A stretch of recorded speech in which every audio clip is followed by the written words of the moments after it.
Hey guys, so I wanted to make this video really fast, just talking about how to bulk, how to find your calorie surplus and whatnot. Since that's a question I get asked all the time, is how big should my surplus be? And the answer is like it depends, and I'll just go into more detail later in the video. But I want to first say why bulking is a better strategy than just trying to do a recomposition where you just eat at maintenance, because a lot of people are under this misconception that if they just eat at maintenance and they get stronger, and they're going to add a significant amount of muscle to tissue or whatever. And the answer is recomposition is a very, very slow process, and it's very, very inefficient for gaining muscle. It's basically like trying to drive up a mountain with a two-wheel drive car instead of a four-wheel drive car on, off-road. The four-wheel drive car is going to have a much easier time just because it has more, it's better equipped for it. It's more efficient. You're going to waste a lot less time with a four-wheel drive car as opposed to the two-wheel drive.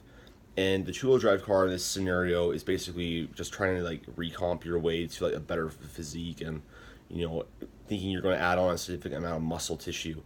Um, and so if you do decide to go that way, that's fine. But if you want to actually maximize muscle progress, you want to really change your body composition and look a lot better and actually put on, look significantly different year to year, or at least more different than you would if you just were to just chill at maintenance and hope that you have this recomposition effect happen. Um, Bulking is definitely the way to go. And so, first off, so the reason why bulking is better, why we use a calorie surplus, is because you're literally trying to add more tissue to your body. Okay, that's going to mean weight gain in some way, shape, or form. And so a lot of how much you decide to gain is going to be based on your propensity for muscle growth, so your training experience, genetics, your training quality, sleep, stress levels. Are you natural or are you not? Are you on are you on steroids or whatever? But as a general rule of thumb, if you are in the more early stages of training, I'd say within your first 3 years, that is when it is not the time to try to stay really, really conservative with a surplus to try to minimize fat gain. Because if you try to minimize fat gain, you're basically defeating the whole purpose of massing. We don't, when I say that, what I'm trying to say is so many people go into bulks and they're so conservative with their surpluses. They waste so much time just spinning their wheels trying to figure out what's best for me. Where's my calories surplus? And they don't really make that much progress. And because the thing is, there's limited time. The more time that we spend training, the more adaptive resistance kicks in, the less effective that stimulus is, and the less likely or the likelihood of actually gaining muscle mass is going to be for every single person. It's just how our physiology works.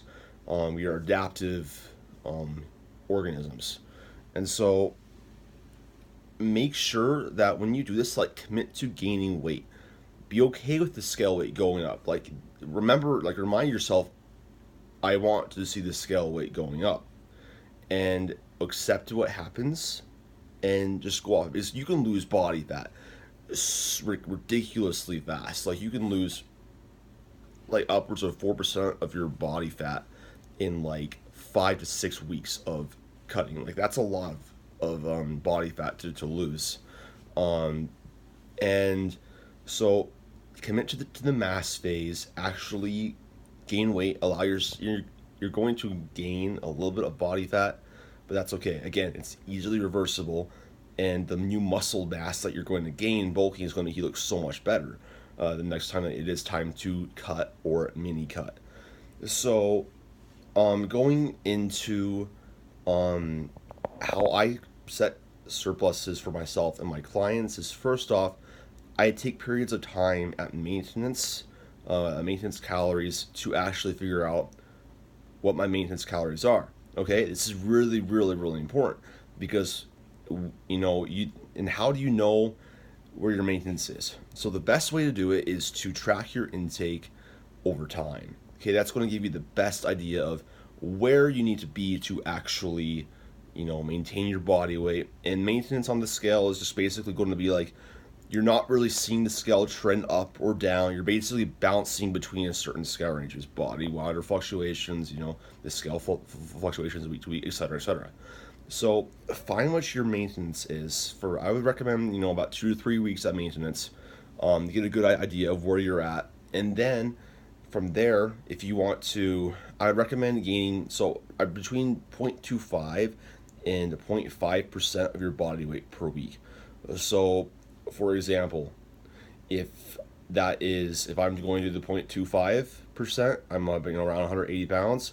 That's going to mean about half a pound per week, and then the 0.5 is going to be about a pound per week. And the reason why we don't go above that is because we don't want to put on needless fat gain, because you can't force feed muscle gains. And the best way to think about where we want our calorie surplus is we want to support our training, we want to help it facilitate more recovery, and allow the body to more effectively build more tissue.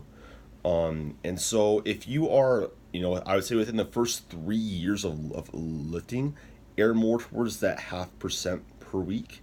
And if you are later on in your lifting career, or you notice that you just don't have very great genetics for muscle gain, just based off of that past experience, I would go more towards the 0.25% body weight per week.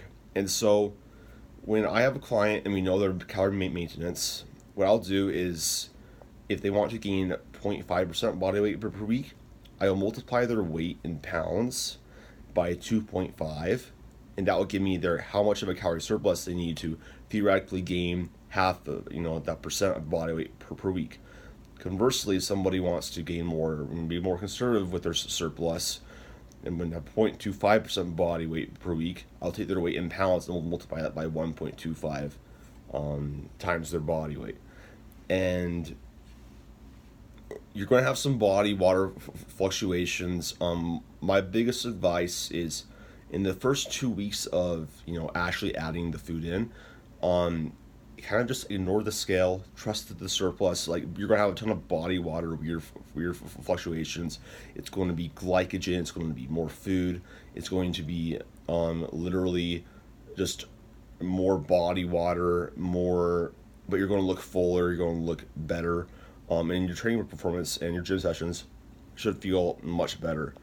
And then if you decide over time, when you adapt to the surplus, you notice your weight starting to plateau, you're not really gaining any more weight, simply just repeat the process of, that's probably your new maintenance, because your weight's plateaued, you're maintaining your body weight. Again, just use these numbers: 0.25% body weight per week, weight in pounds, times 1.25, 0.5% body weight per week, weight in pounds, times 2.5. And then just repeat that process and make gains. So I hope that this is helpful to you guys. Just commit to your bulks; they're worth it. And yeah, if you guys are interested in coaching programs, all that cool stuff, just click the link in the description box below, and follow me on Instagram, Adam D. Peeler. I'll see you guys in the next one. Thanks for watching.